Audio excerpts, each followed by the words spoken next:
America Got Talent කියන competition එකේ audition කරන්න 2021 ජුනි මාසේ 8 වෙනිදා ස්ටේජ් එක උඩට එනවා ජේන් ක්‍රිස්ටින් කියන කන්ටෙස්ටන්ට්.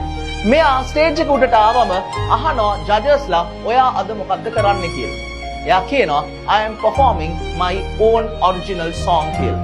ඊට පස්සේ ජජස්ලා අහනවා මේ ඔරිජිනල් song එක මොකක් ගැනද කියලා. එයා කියනවා මගේ ස්ටේජ් නේම් එක Night Bird මම මේ සින්දුව කියන්නේ මගේ ජීවිතය ගැන කියලා.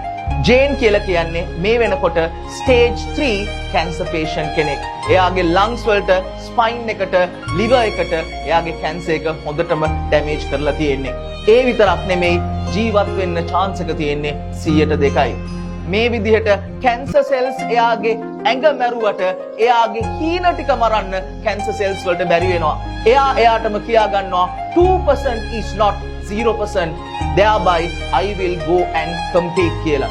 Survival percentage එක 102ක් තියාගෙන මැරෙන්න මාස 8ක් තියාගෙන මේ කෙල්ල මේ මුළු audience එකේම හදවත් හොරකම් කරනවා.